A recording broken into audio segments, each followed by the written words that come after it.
Yo guys, how's it going? It's Rager Gaming here, and it's getting harder and harder to do that. I'm on like an inflatable bed here.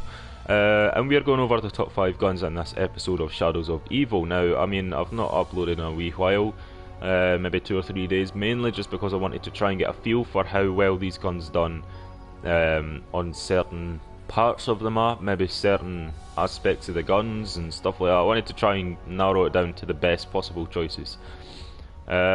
So, without further ado, we go on to number 5, which is the Argus. Now, a lot of people might not like this choice, mainly because apparently it's really bad in accuracy.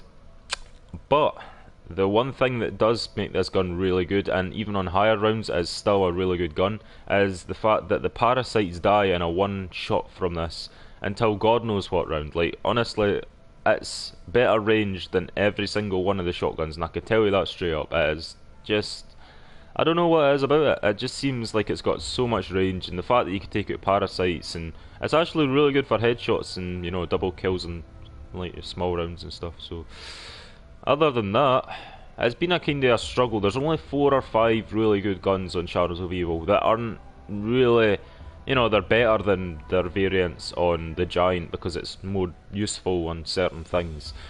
But the Argus on Shadows of Evil I found out to be really good. So anyway, that is coming in at number 5. Now number 4, people might not like this choice either, is the Drakon.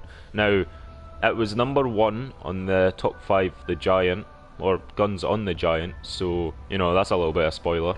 But this just doesn't seem to have the same effect. It is still an amazing weapon, and I pretty much presume that anybody gets this out of the box on any map, they'd be happy with it. But the only reason that it's coming in at number 4 is it's not really a sniping map. I mean, none of the other 2 snipers appear on this map, and the only reason that the Drakon appears on this map is the fact that if you have it on Elo site, which is the site I've got equipped, it's like the small site, you know, that you can see like that. That's the only reason that I've put it on this list as number 4. Otherwise, if it was a bigger map, like the Giant, where you could snipe on the catwalk or snipe down the catwalk, there's just not really that many spaces for doing that, to be honest. I mean, it's good for taking out Margwas, but at the same time, the guns that we've got coming up on the list are a little bit better. If I didn't have the Elo sight for this, it would pretty much be a dead gun. Mainly because the scope, you can't really see a lot of your surroundings with the zombies and stuff like that. So it comes in at number 4, but number 3 goes to the CUDA. Now the CUDA is a really good gun. Obviously it is one of the go-to guns on zombies, just in case you're ever in trouble and you happen to run past a certain part of the map and you pick up the CUDA, and it's just there and it's amazing. It doesn't really get used on the Giant that much, mainly because people tend to head off to the right hand side instead of the left. The only reason that we go to the left is for the box, hence why you wouldn't buy the CUDA, you would go for the box. But when you think about the location that it's in, it's right next to the sewers. You know, you've got the box down there, but you've also got your gobble gums and stuff like that. You run past the CUDA, and it's one of the guns that you pick up on Shadows of Evil.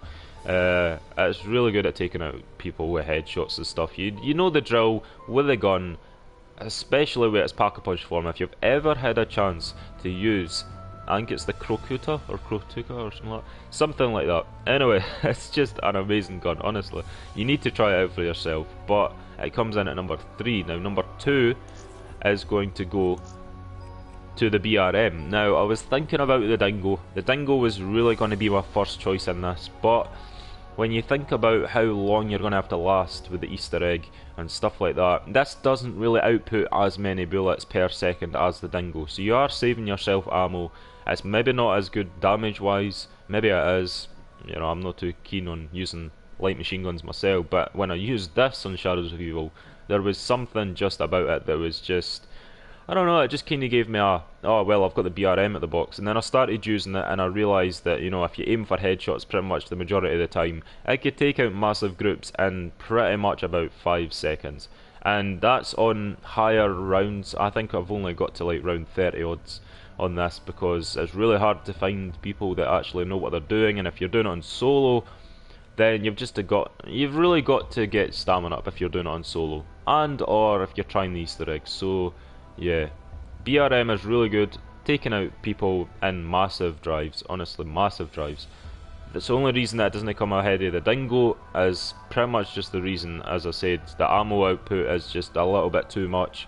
But power wise, the BRM definitely has the firepower to go for. Now, with it being Shadows of Evil, and there are a lot of different things that you can obviously not see on the screen, and I don't really want to go into game just to show you. You probably will see it later on today, because I will do a Shadows of Evil attempt with randoms again, where I will probably just go into a public game and invite them into a private game. I'll kind of recruit people, and if anybody wants to join, then, you know, I'm more than happy to have them in. You would just have to have a mic. That's the only thing that I'm going to have to go for here, because we had last attempt, we had people with a mic and stuff like that. But anyway, that's for another video. The special honourable mentions go to the bootlegger, which can only be found in the trams, which turns into the Einstein, which is amazing, or the Einstein. I think it's the Einstein because it's a Sten MK2. But anyway, that comes in as our honourable mention. We have also got Little Arnie, which, if you do not know, that's the kind of Shadows of Evil variant of the monkey bombs. It kind of draws them in and kills them, although I think it is a little bit more effective than the monkey bombs, mainly because it kills them on point. It doesn't really take a lot of time for them to like gather round and stuff, so Little Arnie is a little bit better. You know, you could obviously pack a punch it in Shadows, Gorod Krove, which is a bit weird now that you think about it. But anyway, you've got that, and the only other honourable mention I wanted to have was the alien gun. Now, I mean, I say alien gun, you know what I mean. It's the craftable item that you could get from the table. You have to kill a certain amount of Margwas, a certain amount of parasites, and a certain amount of meatballs. So they're all there, and the only reason they're not making a list is, one, they don't have a place on the screen right now. Two, the bootlegger can be classed as a gun, but it's only Shadows of Evil specific, so it's kind of hard to put it in a top 5 list unless it is for that map, hence why it's getting an honourable mention at this point between 1 and 2.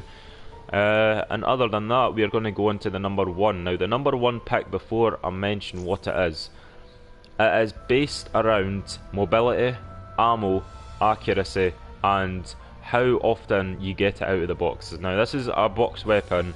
I know you get the Shiva and you get the Pharaoh, you get the XM53 launcher, you get a lot of them a lot of the time, but the one gun that I approve of the most on Shadows of Evil, especially Pack-a-Punched, is the ICR. It is one of my favourite guns on Shadows of Evil. It is amazing. Obviously, if it wasn't amazing, I wouldn't make this list.